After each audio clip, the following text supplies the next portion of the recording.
Iya. Oke.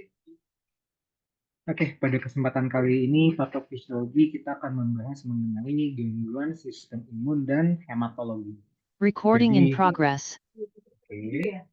Jadi pada pertemuan sebelumnya kita membahas mengenai masalah gangguan sendi dan tulang, lalu gangguan jaringan lunak.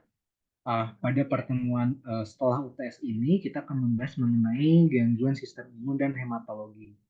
Jadi nanti kita coba lebih banyak berdiskusi gitu ya terkait dengan masalah sistem imun dan hematologi ini. Lalu apa sih yang bisa fisioterapikan terhadap memberikan dampak terhadap pasien dengan gangguan sistem imun dan hematologi ini gitu.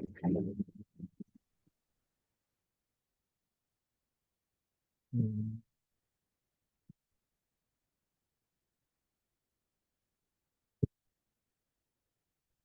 Oke, kita akan membahas mengenai masalah imunologi dan juga hematologi disorder. Jadi ada dua masalah yang akan kita bahas tentang masalah imun, kekebalan tubuh terhadap zat-zat asing, lalu hematologi disorder atau masalah yang terjadi pada darah.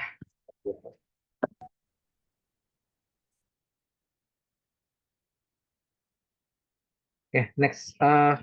Kita harus mengenal terlebih dahulu tipe dari immunity atau imunitas yang ada di tubuh kita. Jadi yang bisa kita ketahui bersama pada dasarnya ada dua, secara garis besar, secara general gitu ya. Ada dua tipe yang tipe dari imunitas yang dimiliki oleh tubuh manusia. Yang pertama natural atau innate imunitas, yang kedua spesifik atau adaptif imunitas. Jadi seperti contohnya yang sudah ada natural ya, ada sel darah putih, makrofag, neutrofil tuh itu salah satu yang natural imunitas. Lalu yang spesifik dia bisa menyesuaikan terhadap jenis dari benda asing yang masuk ke dalam tubuh kita untuk menjaga kekebalan tubuh pada manusia. Jadi misalkan mungkin kalau pada anak-anak gitu ya diberikan imunisasi sesuai dengan umurnya seperti rotavirus, terus encephalitis itu untuk membentuk kekebalan secara adaptif seperti itu. Eh, Termasuk vaksin polio seperti itu yang tidak dapat dibentuk secara eh, secara natural oleh tubuh kita. Jadi harus tubuh itu harus diberikan satu zat asing atau virus yang sudah dilemahkan agar membentuk kekebalan yang spesifik terhadap benda asing tersebut. Seperti itu. Oke, kita udah cukup paham ya. Jadi ada natural dan juga ada imunitas spesifik atau adaptif imunitas. Gitu. Oke, imunologi disorder. Sorry ini kelebihan kayaknya sebutnya. Oke, yang pertama kita akan membahas mengenai AIDS. Seperti yang teman-teman sudah ketahui bersama bahwa uh, AIDS itu adalah satu singkatan dari Acquired Immunodeficiency Syndrome. Itu adalah merupakan tahap akhir dari infeksi HIV gitu ya, yang terjadi ketika sistem kekebalan tubuh telah rusak parah karena virus dari HIV ini. Jadi AIDS itu juga tadi yang saya sebutkan ini disebabkan oleh retrovirus atau RNA dari virus si HIV itu sendiri. Jadi suatu jenis virus leukemia lymphoma cell type manusia yaitu HTLV seperti itu. Lalu HIV atau AIDS ini ada hubungannya terhadap salah satu indikator dari sistem yang ada di tubuh itu indikatornya merupakan CD4 atau CD4 itu merupakan satu indikator terkait dengan jumlah kekebalan tubuh yang terdapat di dalam tubuh manusia. Jadi itu kerat kaitannya dengan CD4 ini, CD4. Jadi biasanya memang salah satu indikator gitu ya, eh, CD4 ini apabila apabila jumlah dari CD4 ini tuh biasanya di bawah dari 200 sel per milimeter kubik seperti itu. Dan biasanya secara range normal itu berada di kisaran 500 sampai 1600 sel per milimeter kubik. Gitu. Jadi ini sudah cukup ini kan ya sudah cukup banyak apa namanya banyak uh, apa banyak yang sudah dibahas gitu ya mungkin dari teman-teman dari SMP SMA gitu ya mengenai tentang IPS ini sendiri ini sudah sering banyak sekali diberikan materi sebelumnya. Tuh. Nah, yang lebih spesifik dari uh, mengenai apa sih yang uh, manifestasi atau patologi apa nih yang terjadi apabila seseorang itu mengidap HIV ataupun sampai jadi AIDS itu kan sekumpulan sindrom ya. Kalau kita breakdown satu-satu, kita lihat biasanya adalah yang paling sering terjadi di dalam tubuh manusia apabila seseorang kekebalan tubuhnya itu rendah gitu ya, itu gampang sekali terjadinya adanya kandidiasis atau jamur di sekitar rongga mulut, karena adanya infeksi seperti itu. Lalu apalagi sih yang biasanya menjadi klinikal manifestasi dari AIDS gitu ya.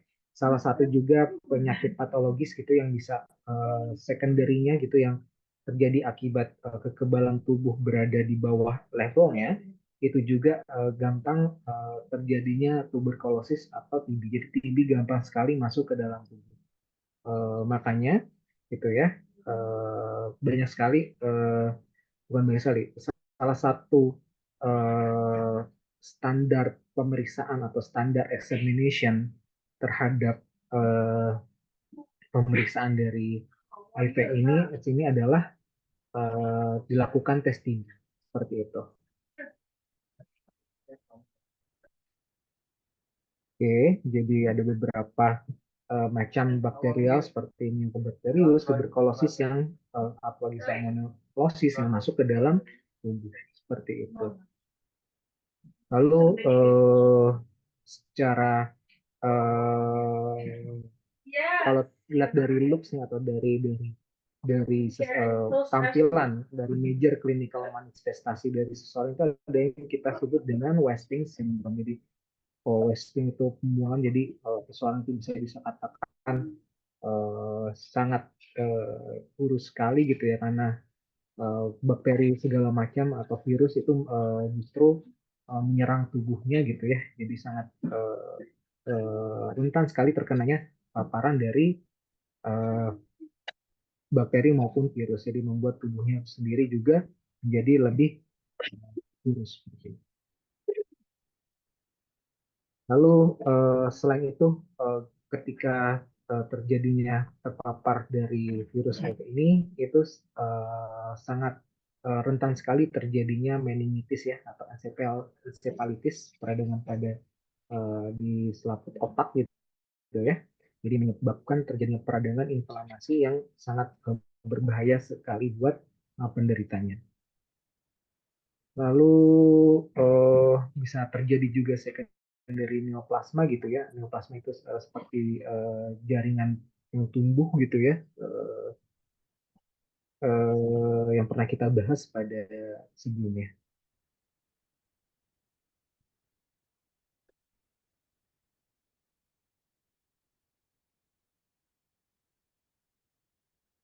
Oke, kita mungkin teman-teman di sini sudah banyak juga yang sudah mengetahui bahwa ini ada beberapa rute dari transmisi dari penyebaran dari HIV ini yang paling kita sudah uh, pahami gitu ya.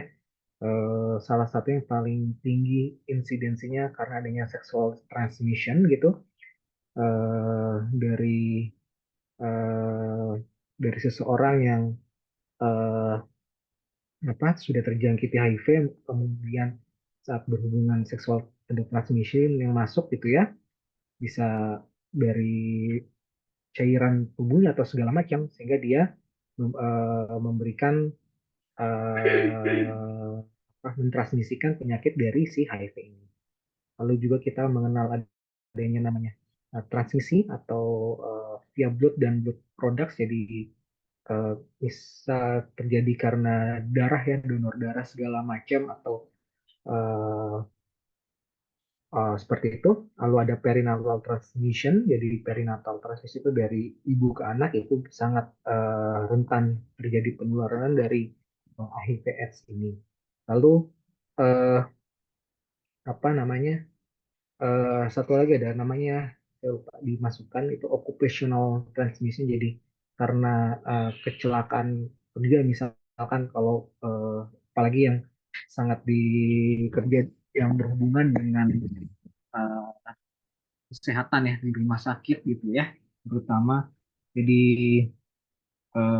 ternyata misalkan ada pisau bedah atau jarum suntik yang dia terkena ke tenaga kesehatannya yang sudah sebelumnya dipakai untuk pasien yang mengidap HIV gitu ya, itu bisa menjadi transfer rute transmission dari uh, AIDS ini, seperti itu. Salah satu adalah occupational transmission. Jadi karena pekerjaannya seperti itu.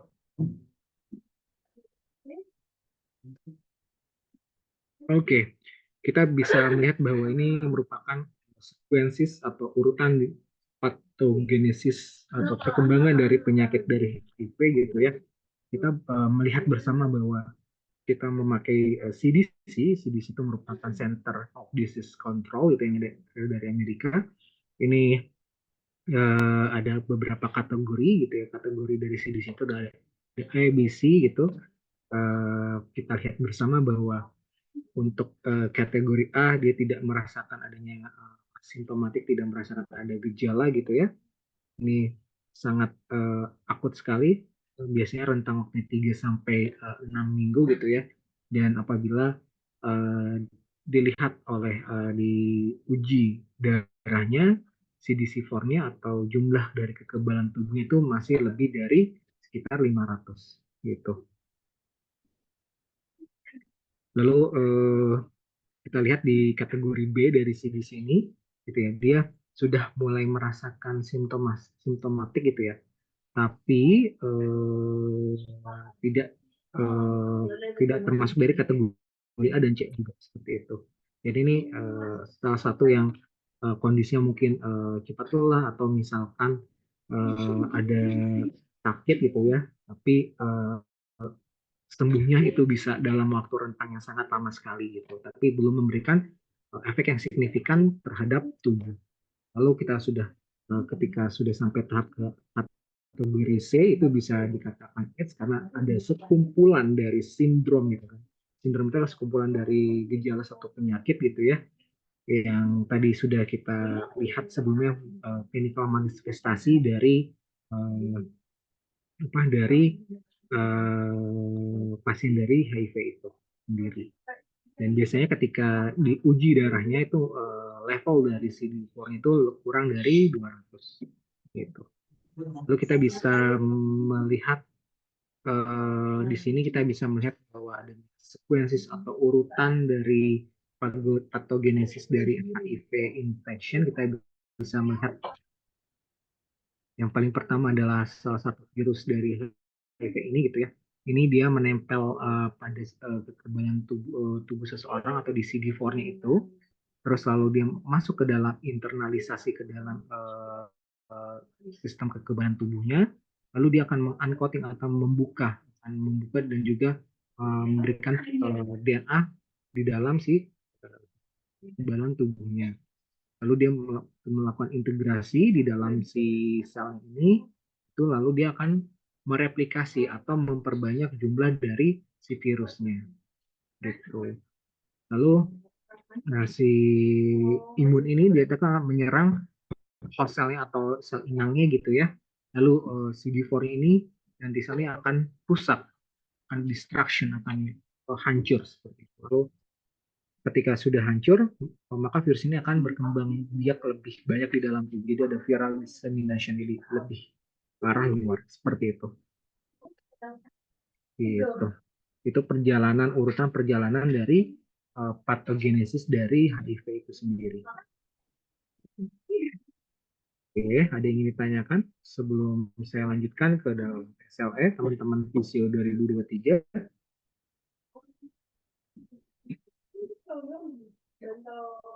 Kalau bisa saya lanjutkan. Lanjut, Pak. Oke, baik. Kita membahas mengenai ini, AIDS itu ya. Lalu ada juga systemic lupus erythematosus atau SLE. Jadi ini penyakit autoimun ya, yang justru menyerang apa sistem kekebalan tubuh pada manusia seperti itu. Jadi ini ada beberapa, ini asal contoh klasik dari penyakit autoimun atau kolagen sistemik, adalah asal dari kata lupus segala, karena lebih banyak salah satu simptomnya atau gejalanya adalah ada kayak seperti rash gitu ya, kemerahan di pada kulit seperti itu.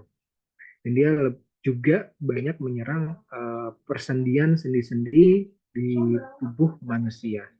Jadi ya, saya ketika sepanjang menjadi klinisi di fisioterapi, jadi ada beberapa kasus yang lupus juga yang menyerang persendian, jadi membutuhkan peran dari fisioterapis untuk membantu meringankan gejala atau nyeri yang dihadapi oleh pasien dengan SLE ini. Seperti itu. Ya, ini ada dua jenis jaringan imunologi yang terjadi pada SLE, yang ada tipe 2 dan tipe 3. Kita bisa lihat bahwa tipe 2 ini ditandai dengan pembentukan antibodi terhadap sel darah, seperti sel darah merah, trombosit, dan leukosit, dan akan menyebabkan kelainan hematologi pada SLE. Lalu kalau tipe 3 yang ditandai dengan kompleks antigen antibodi, umumnya antibodi DNA dan anti-DNA gitu. Bisa juga dengan antibodi IG dan juga anti IG juga yang disimpan di tempat-tempat seperti glomerulus ginjal dan dinding pembuluh darah kecil.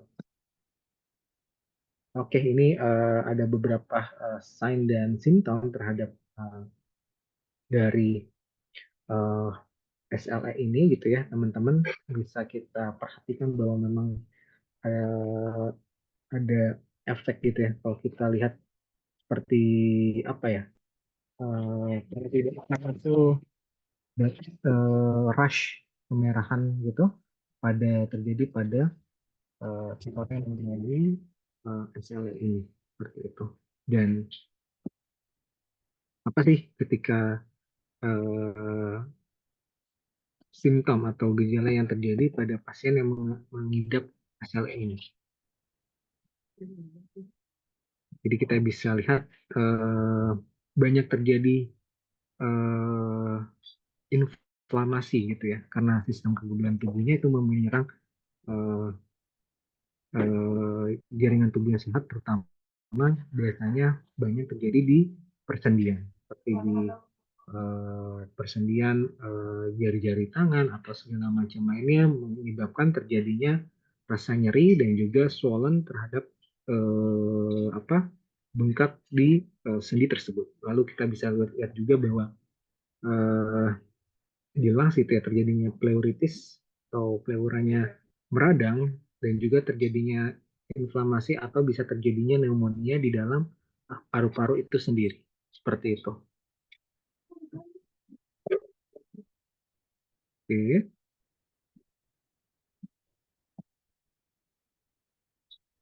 Aman teman-teman sampai sejauh ini, atau ada yang ingin ditanyakan?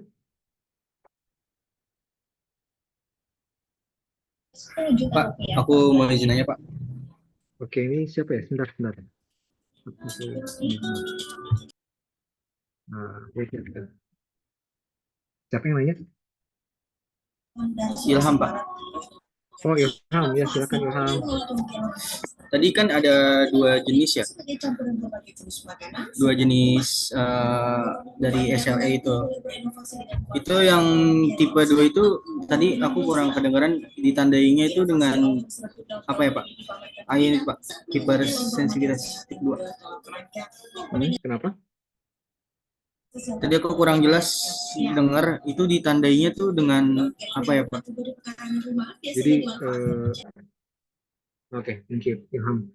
Jadi, yang membedakan antara tipe 2 dan tipe 3 ini pembentukan dari autoantibodinya. Kalau tipe 2 ini autoantibodinya dia itu biasanya menyerang kepada sel darah merah, trombosit dan juga leukosit gitu. Jadi menyebabkan mostly kelainan pada hematologi. Sedangkan di tipe 3 dia lebih ke arah DNA-nya gitu ya, membuat antibodi dari DNA gitu dan juga antibodi dari IG. Bisa IgG, IG atau segala macam serum dari antibodi yang ada di dalam seperti itu. Terjawab Ilham? Apa itu yang dimaksudkan? Iya Pak, itu Pak. Terima kasih Pak sudah Oke. terjawab. Baik, oke.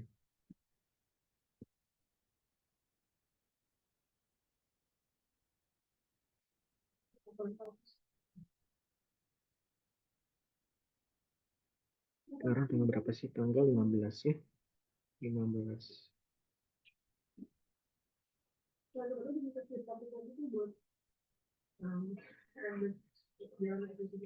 Ada lagi yang ingin ditanyakan?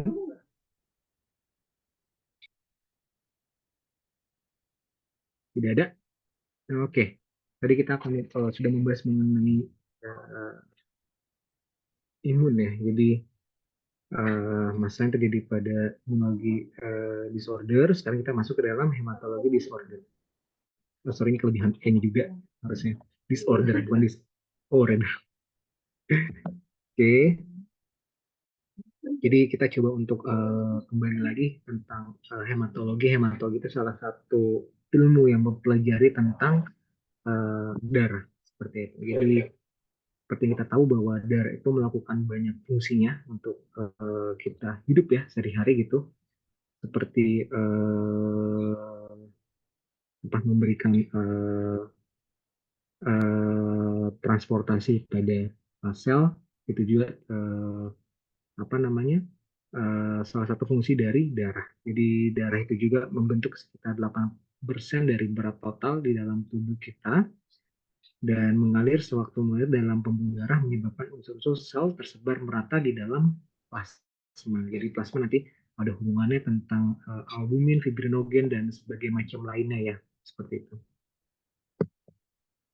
Oke, kita mengenal darah itu biasanya create-nya itu dari mana sih, dibentuknya dari mana. Jadi ada istilahnya hematopoiesis gitu ya. Hematopoiesis itu adalah proses untuk meng-create sel darah yang baru di dalam tubuh. Jadi mostly ini berada banyak di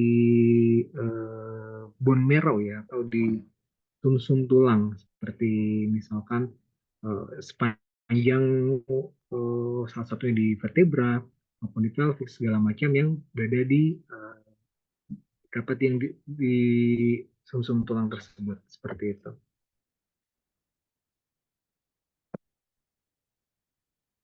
Oke, kita mengenal blood itu terbagi ada tiga, ada red blood cell, white blood cell, dan juga plasma. Ini udah gampang, mungkin teman-teman sudah mulai ini ya. Ya, kalau red blood cell itu membawa mengkirim oksigen, nutrien, dan juga limbah yang ada di dalam tubuh. Kalau white blood cell itu seperti sistem kekebalan tubuh alami ya, natural yang menghadapi berbagai antigen gen asing yang ada di dalam tubuh yang masuk ke dalam tubuh. Lalu ada plasma yang berwarna kekuningan itu sebagai juga untuk terjadinya homeostatis gitu ya, terhadap keseimbangan cairan di dalam tubuh itu seperti halnya adanya albumin, protein dan juga fibrinogen untuk apabila terjadinya luka di dalam tubuh seperti itu.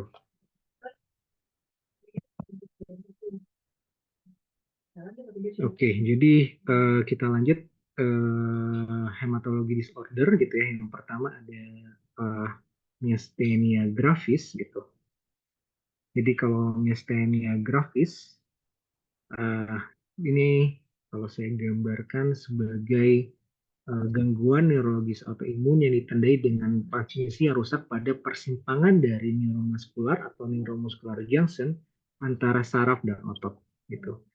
Jadi mungkin teman-teman pernah di SATS Biomedik Dasar tahun kemarin saya pernah bercerita tentang fungsi dari asetilkolin ya, salah satu neurotransmitter yang ada di dalam tubuh. Jadi tempat penghantaran antara sel saraf ke dalam otot. Jadi fungsi asetilkolin itu sangat penting terhadap respon perintah antara sistem saraf gitu ya, sistem saraf pusat di otak dan juga di motorik yang ada di otot seperti itu. Nah, kalau di myasthenia gravis ini, begitu antibodinya ini akan melawan terhadap reseptor dari asetilkolin. Jadi apa akibatnya teman-teman? Ketika neurotransmitter itu disalurkan gitu dengan uh, misalkan dengan jumlah yang sedikit atau kecil gitu ya, itu akan berpengaruh terhadap respon motorik yang ada di dalam tubuh itu sendiri. Jadi autoantibodi yang ini mengganggu eh, transmisi kolinergik antara terminal saraf dan serat otot dengan menyebabkan adanya penurunan regulasi kerusakan pembuluh dari asetilkolin seperti itu.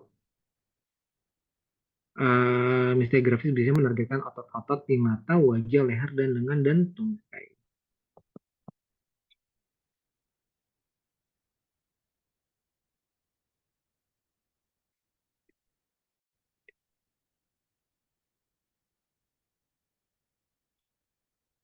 Oke. Eh,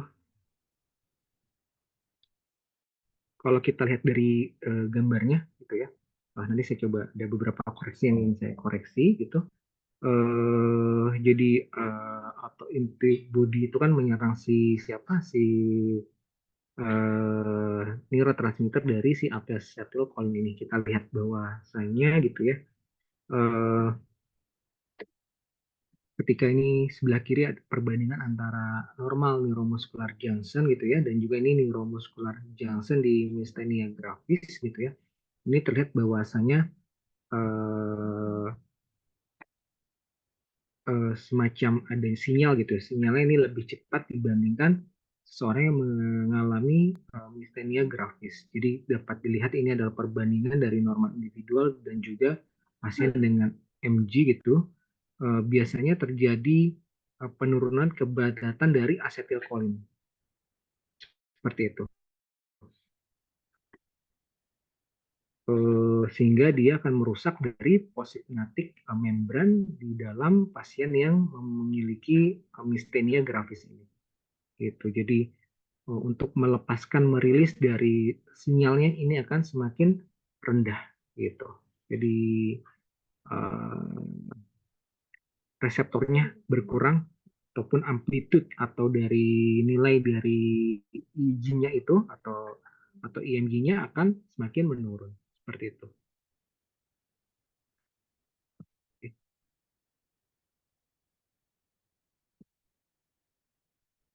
Jadi salah satu dari clinical manifestasi dari myasthenia gravis itu biasanya lemah, muscle weakness, drop eyelid, blurry atau double vision, trouble walking, dan facial expression. Oke, oke, teman-teman, ada yang ingin ditanyakan?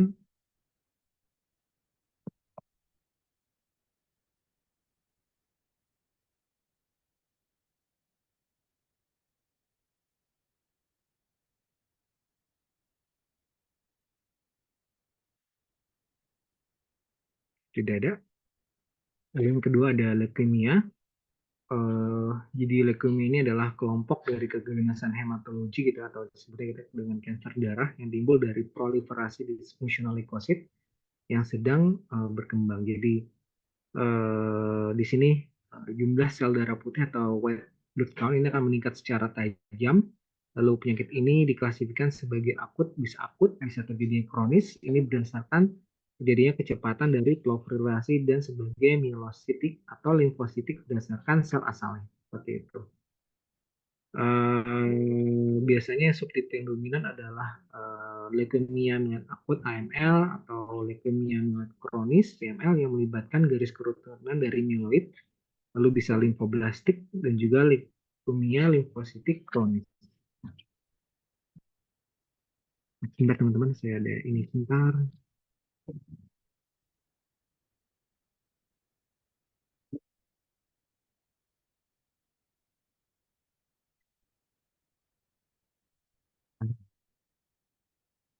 Oke.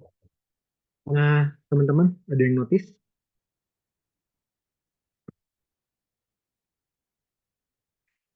Halo teman-teman, 2023 nih harusnya hematologi disorder ini kita mulai dari leukemia ya. Kalau yang myasthenia gravis ini, sorry, ini harusnya dari masih ke dalam imunologi disorder gitu.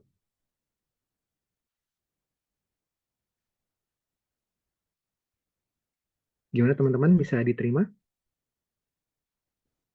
Bisa, bisa Pak. Bisa ya? Ada yang notice nggak tadi? Jadi baik, oke. Jadi eh, apa namanya, sorry, hematologi disorder itu kita mulai dari leukemia. Jadi ini harusnya yang myasthenia gravis itu masuk ke dalam imunologi disorder karena dia merupakan masalah autoimun kronik. Jadi dia itu menyerang dari neurotransmitter si asetilkolinnya. Seperti itu. Oke. Jadi nanti saya ubah ya PPT-nya untuk ini slide-nya lebih dimundurkan gitu. Oke, bisa diterima ya.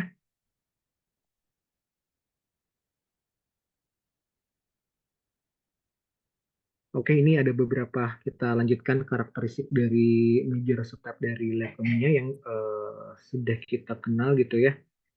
Eh, Sebenarnya ini bisa kita, tapi ini uh, it would be nice untuk kita tahu ya teman-teman. Jadi bahwa ada beberapa subtipe dari leukemia ini yang biasanya yang menyerang banyak di kategori anak-anak itu berada akut limfoblastik dari leukemia seperti itu. Oke, dan biasanya yang menyerang pada usia elderly atau older adult itu di subtipe dari chronic lymphocytic leukemia. Seperti itu.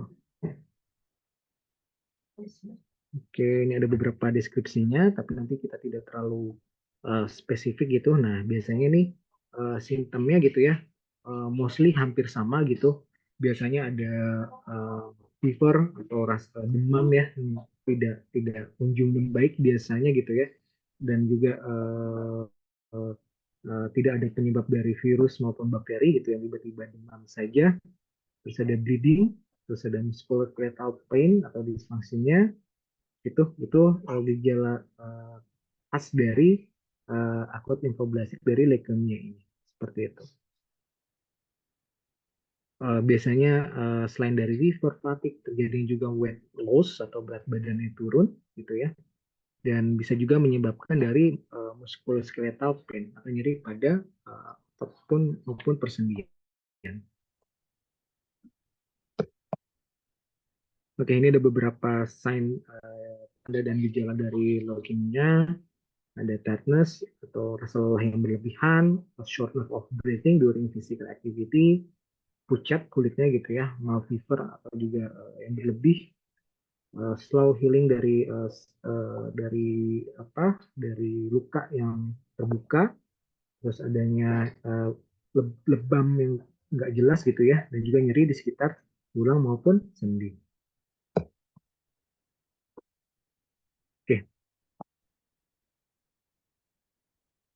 selanjutnya ada anemia. Jadi anemia itu yang sudah kita pahami bersama, ini didefinisikan sebagai konsentrasi dari hemoglobinnya yang rendah di bawah batas secara normal.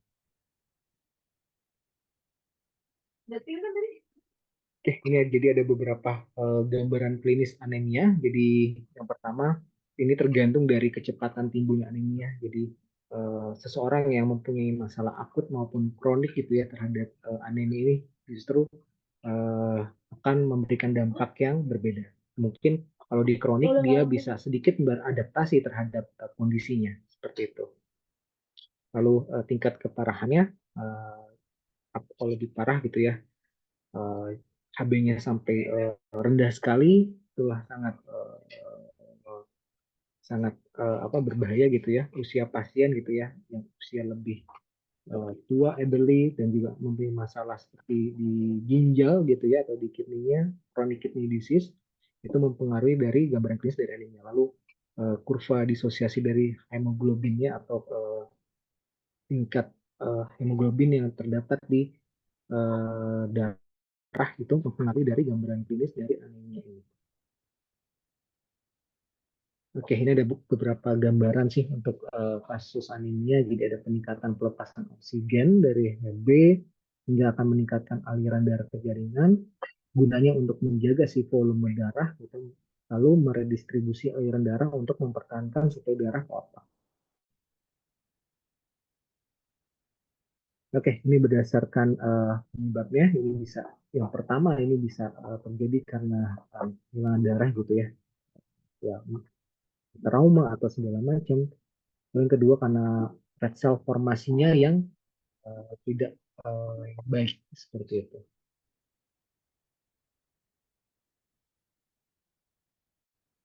Oke,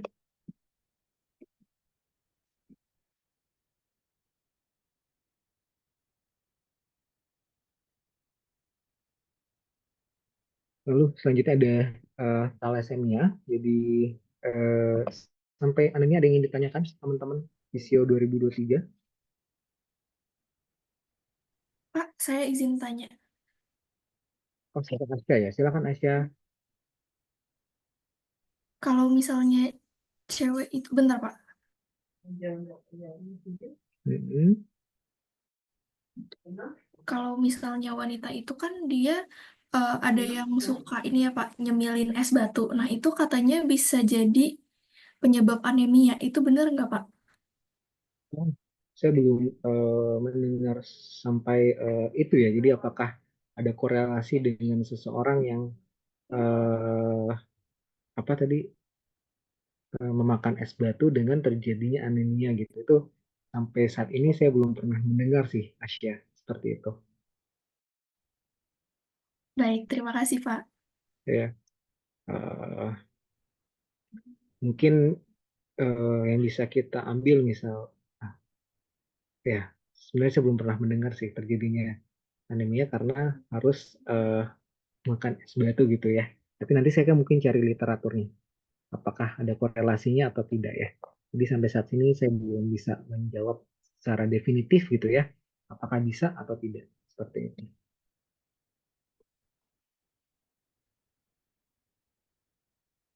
Baik, ada yang ingin ditanyakan kembali?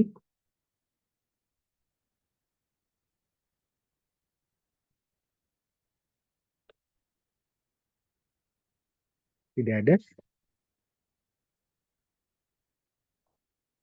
Tidak, Pak. Baik, oke, saya coba lanjutkan ya. Oke, sorry.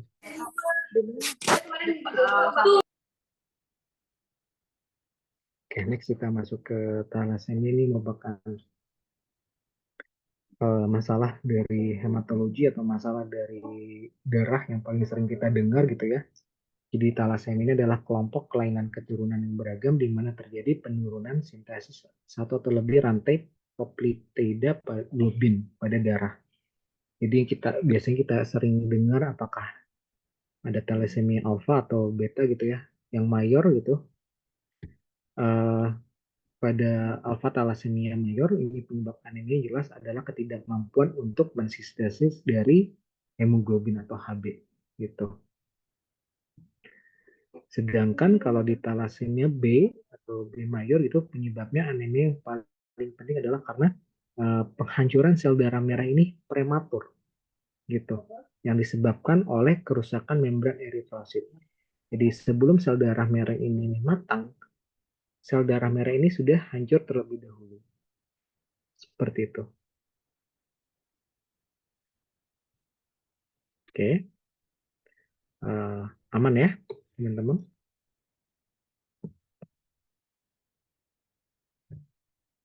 Oke, ini ada beberapa klasifikasi dari thalassemia. Kita bisa lihat bersama, ada alfa dan juga beta gitu. Thalassemia gitu. Dari mana kita coba ceknya? Dari mungkin kalau HB-nya hampir mostly rendah gitu ya. Lalu paling kita bisa lihat adalah dari clinical syndrome-nya atau gejala yang terjadi secara klinis.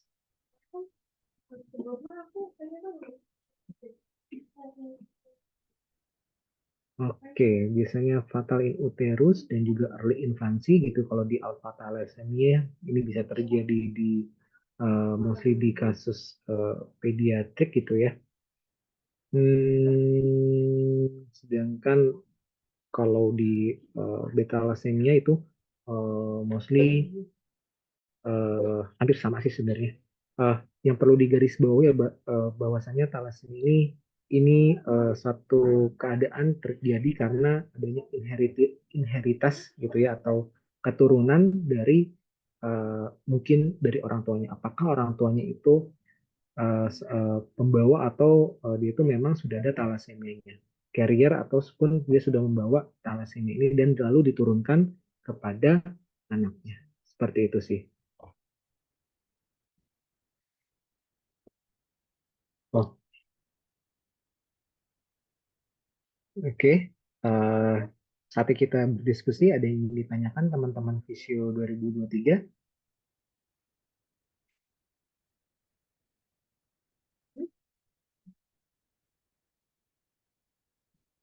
Jadi tadi koreksinya adalah silakan Nadia Ahmad. Jadi mistenia gravis itu masih masuk ke dalam imunologi disorder ya teman-teman ya. Oke, jadi jangan sampai ini salah, nanti saya akan perbaiki slide-nya. Oke, silakan Nadia Ahmad. Saya izin bertanya Bapak. Jadi tadi untuk perbedaan anemia dan thalassemia itu bagaimana cara kita membedakan gejala antara ini terkena thalassemia atau anemia. Jadi perbedaan yang signifikan untuk membedakan kedua penyakit tersebut apa Bapak? Terima Oke, kasih. baik ya. Terima kasih Nadia atas penjelasannya. Jadi apa sih yang membedakan secara klinis gitu ya terkait dengan anemia gitu dan juga eh, thalassemia gitu. Jadi seperti yang kita tahu bahwa memang dua-duanya merupakan masalah dari hematologi disorder gitu ya, sama-sama kelainan darah gitu. Eh, Kalau dari gejalanya mungkin hampir secara klinis hampir sama ya, karena kurangnya darah segala macam gitu, harganya rendah sehingga timbul rasa kelelahan yang sangat amat terhadap pasiennya. Tapi kalau di thalassemia, di thalassemia itu salah satu indikatornya misalkan terdapat lebam yang uh, tidak tidak tidak tidak jelas kenapa, apakah ada trauma atau tidak gitu. Bisa tidak ada trauma tiba-tiba ada lebam gitu, karena thalassemia itu prosesnya yang tadi saya sampaikan karena sintesis hemoglobin ataupun penghancuran sel darah merah yang sebelum matang itu sudah dihancurkan terlebih dahulu. Jadi biasanya timbul lebam. Tapi mungkin bisa menjadi diagnosis diferensial dengan si leukemia tadi. Leukemia kan ada lebam juga ya tadi ya, tapi bisa menjadi DD atau diagnosis diferensial. Diagnosis diferensial adalah diagnosis lain atau diagnosis bandingan seperti itu. Kalau di anemia untuk lebam itu sih sebenarnya nggak ada seperti itu. Jadi memang dia ya hampir sama sih sebenarnya, tapi yang membedakan seperti itu tadi Nadia. Itu Nadia. Baik, Bapak, terima kasih. Berarti harus ada tes lagi ya, Bapak, untuk membedakan ini anemia atau thalassemia. Jadi kalau untuk Betul. secara gejalanya mungkin hampir sama dan susah Iya, dibedakan ya, Pak. iya betul. Salah satunya ada thalassemia memang harus merujuk kepada uji lab lebih lanjut ya, karena apabila anak-anak terdapat lebam yang secara secara secara diketahui tapi tidak ada historinya atau tidak ada riwayat trauma, itu bisa jadi salah satu indikator untuk dilakukan tes darah lebih lanjut seperti itu. Baik, terima kasih, Bapak. Sama-sama Nadia.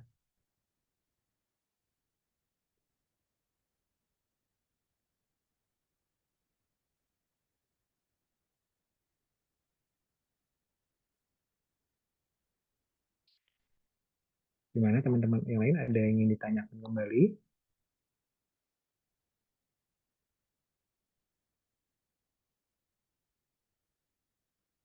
Ini kalian masih ada kelas selanjutnya atau sudah selesai?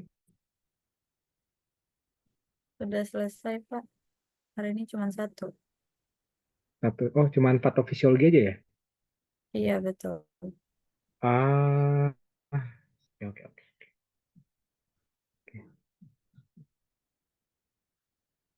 Oke, teman-teman ada yang ingin ditanyakan kembali? Bapak, saya izin buat make sure sebentar. Nggak make sure Ini sih, siapa? lebih ke Ini nanya. Farhan. Ini siapa? Sorry. Saya Aurel, Pak. Aurel, silakan Aurel. Jadi, Mistenia ini kan dia itu eh, satu sisinya mengalami seperti ototnya itu kelemahan ya, Pak ya? Mm-mm. Nah, Mistenia grafis ya? iya betul. Oke, yes. Nah, pertanyaannya kan dia mirip-mirip sama Bell's palsy ya, Pak ya? Mm-mm. Tapi Hmm. Terus lalu? Tapi apakah si Bell's palsy ini bisa menyebabkan terjadinya hal ini, si mistemia ini, Pak? Oke, oke. Aurel, terima kasih atas pertanyaannya.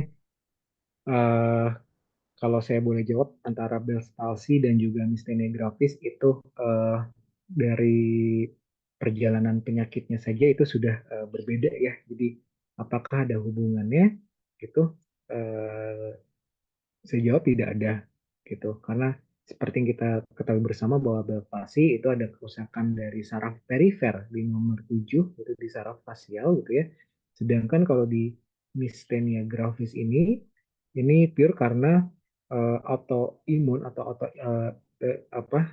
antibodi atau autoimun ini menyerang gitu ya, menyerang dari neurotransmitter yang ada di dalam tubuh kita, itu spesifiknya adalah asetilkolin.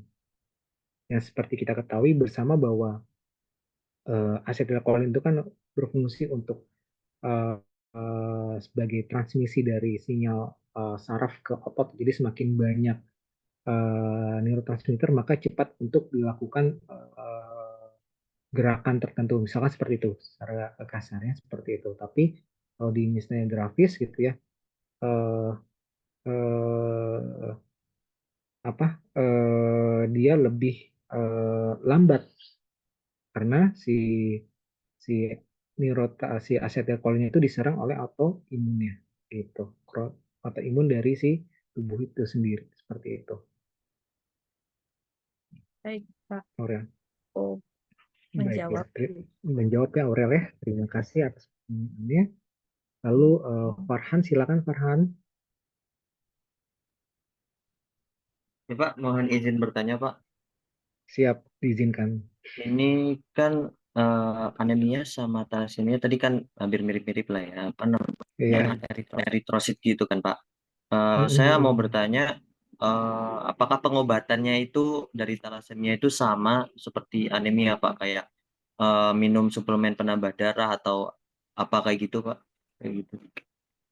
Oke, baik. Memang kalau kita secara garis besar memang hampir mirip ya antara anemia dan juga thalassemia. Lalu apakah treatmentnya eh, hampir-hampir mirip gitu. Jadi memang kalau untuk masalah anemia dan thalassemia, khususnya thalassemia ya, gitu, kita tidak bisa untuk berdiri sendiri. Apakah harus minum obat penambah darah gitu atau segala macamnya gitu. Kita memang harus tetap dikonsultasikan gitu ya dengan internis, misalkan dengan konsultan hematologi seperti itu.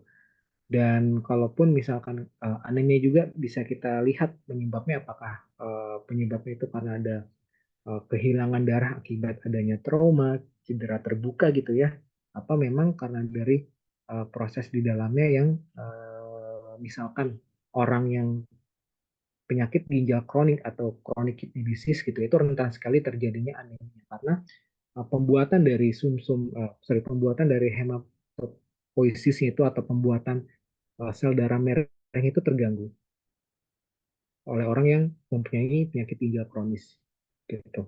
Jadi kita harus lihat dulu kenapa dia anemia seperti itu. Anemia itu kan sebuah gejala ya, gejala yang hampir mirip misalkan demam itu kan ada gejala. Jadi gejala itu kita harus lihat terlebih dahulu apakah anemia ini kalau misalkan dia ada ada uh, karena ada trauma terbuka ya kita harus untuk rujuk dia ke dokter. Tapi kalau misalkan karena misalkan penyakit ginjal kronis karena sintesis dari hematopoiesisnya yang di bone marrow-nya itu terganggu gitu, itu bisa dilakukan transfusi darah seperti itu. Itu jawaban saya, Farhan. Berarti Hmm. kalau apa namanya? Kalau karena trauma gitu anemianya nggak bisa langsung diobati sendiri gitu ya Pak, kayak minum suplemen atau transfusi Iya, darah kayak gitu ya Pak. Harus iya. dikonsultasikan ke dokter tadi ya Pak. Konsultasi ini kan misalkan terjadinya pendarahannya misalkan entah itu kalau trauma terbuka atau misalkan terjadi pendarahan di dalam gitu, pendarahan internal bleeding misalkan karena ada ya trauma tadi segala macam gitu itu memang harus dikonsultasikan berbedah segala macam untuk anemianya itu tidak sampai HB-nya itu turun secara drastis karena itu sangat mengancam nyawa seperti itu. Oke Pak, baik, terima kasih banyak atas jawabannya.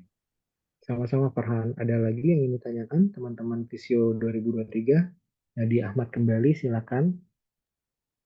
Saya izin bertanya lagi, Bapak. Jadi kan tadi ada lupus.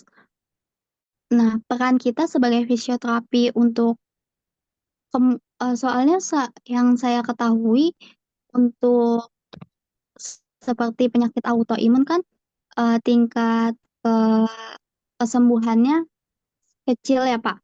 Jadi bagaimana cara kita sebagai fisioterapi untuk peran kita apa, Pak? Untuk sebagai fisioterapi untuk eh, pasien lupus. Oke, Terima kasih, Bapak. baik. Terima kasih Nadia. Ini sebenarnya pertanyaan yang ingin saya tanyakan ke kalian-kalian kalau dihadapkan dengan pasien lupus gitu ya. Apa yang akan kalian lakukan seperti itu? Tapi ya Nadia sudah memberikan pertanyaan kepada saya. Lalu izinkan saya untuk menjawab. Jadi ini berdasarkan clinical experience saya gitu ya sebagai fisioterapis gitu. Ketika saya ingat banget ada salah satu pasien saya menderita SLE itu satu keluarga gitu ya, ayah ibu dan anaknya perempuan tuh SLE. Jadi datang ke fisioterapi dengan keluhan nyeri pada persendiannya. Kalau tidak saya salah ingat itu di apakah di lutut, nah, mungkin di lutut atau di vertebra saya agak lupa gitu, di lutut itu sendinya gitu segala macam tuh. Jadi kita bisa harus melihat kondisi realnya atau kondisi pada saat onset terjadinya si lupus ini, apakah lupus ini membentuk suatu peradangan inflamasi yang akut. Jadi teman-teman bisa membayangkan ya kalau sudah terdengar kata-kata inflamasi akut gitu ya, pasti yang terbayangkan adalah kita harus segera untuk mengurangi peradangan yang terjadi di dalam tubuh pasien itu sendiri. Gitu. Agar untuk mengurangi nyeri yang timbul akibat terjadinya lupus itu. Jadi mengurangi musculoskeletal pain seperti itu. Jadi apa namanya, yang bisa kita lakukan apa gitu ya? Kalau misalkan masih itu bisa kita misalkan dengan ice compression misalkan seperti itu, atau kiroterapi itu paling banyak dilakukan ya ketika pasien dengan onset lagi akut itu adanya swollen atau bengkak di persendiannya, kita berikan kiroterapi gitu atau semacam ice pack gitu untuk mengurangi peradangan. Lalu kita berikan misalkan dengan latihan pertamanya range of motion, karena kan pasti apabila terjadi ada rasa nyeri pasti kan pasien itu sulit untuk bergerak. Jadi kita latih kembali ototnya gitu ya untuk mengenalkan range of motion kembali agar uh, apa gerak sendinya itu tidak terbatas, ototnya tidak memendek seperti itu. Oke, seperti itu jawaban saya. Misalkan tapi kalau soalnya sudah hilang segala macam, itu bisa kita berikan misalkan dengan hot terapi atau segala macam ya yang membuat nyeri, karena bisa jadi nyeri karena dia sudah tidak lama bergerak gitu karena sakit gitu ya. Jadi imobilisasi yang cukup panjang gitu, bisa kita berikan hot pack atau misalkan microdermie untuk mengurangi nyerinya dan juga melebarkan vaskularisasi di otot-ototnya. Ya. Seperti itu, Nadia, jawaban dari saya. Apa dengar jelas dengan sistem pendidikan? Baik, terima kasih Bapak. Izin tanya lagi Bapak. Kalau kan Silakan, kalau diizinkan. lupus kadang ada yang tangannya bergetar gitu ya Pak, tremor gitu. Itu kenapa Pak?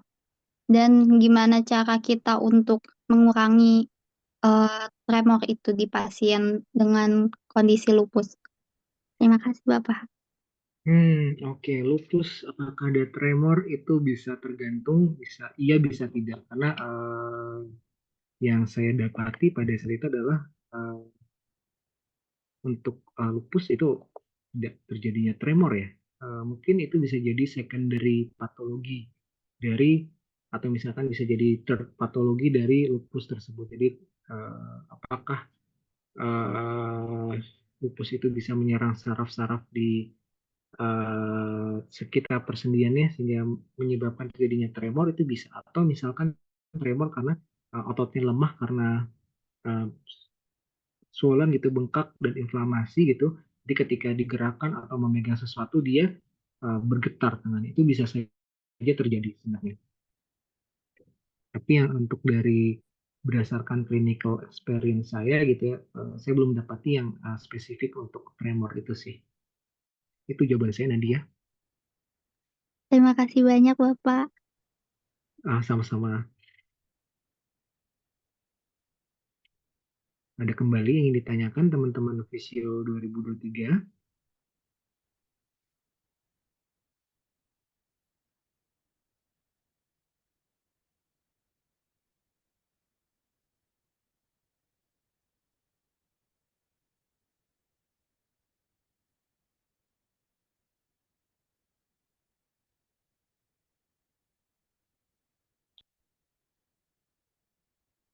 Jadi memang lebih banyak ke arah tata laksana fisioterapi pada kasus imunologi dan juga apa hematologi ini. Balik lagi kita harus menjaga pasien tersebut untuk mengurangi dari nyeri yang timbul. Jadi berdasarkan dan juga kita harus melihat apakah terjadi penurunan atau atrofi pada otot-ototnya yang disebabkan karena terjadi imobilisasi yang lama gitu tidak digerakkan. Itu kita harus bergerak di di dalam scoop tersebut gitu. Itu sih sebenarnya tidak jauh-jauh dari itu. Eh, ada pengalaman apa lagi ya? Oke, jadi saya ada salah satu pengalaman pasien gitu ya. Eh, Sebenarnya ini anemianya cukup unik sih. Jadi yang mendasari pasien tersebut eh, anemia sehingga ini karena masalah psikisnya seperti itu. Jadi eh, yang mungkin dia menjaga makan atau segala macam itu akibatkan jadi si pasien tersebut kalau dari looks gitu sangat apa ya ototnya sangat kecil sekali. Itu bisa aja terjadi sebenarnya karena lemah terus jadinya geraknya jadi berkurang gitu ya, dan ini mengakibatkan masalah di otot maupun di sendinya gitu.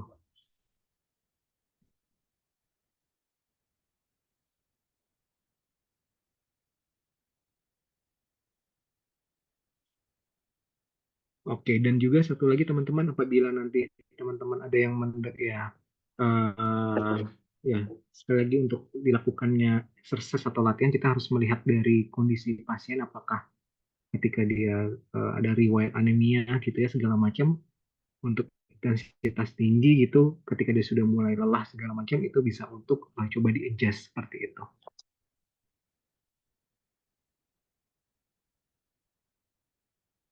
Oke, ada lagi teman-teman Visio 2023 yang ingin ditanyakan?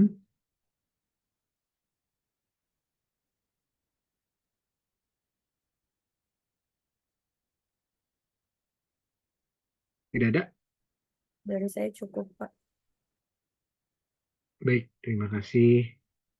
Oke, kalau tidak ada teman-teman Visio 2023, eh, saya boleh ini nggak apa namanya? eh Minta izin untuk minggu depan. Jadi kan minggu depan kita seharusnya di tanggal 22 November ya,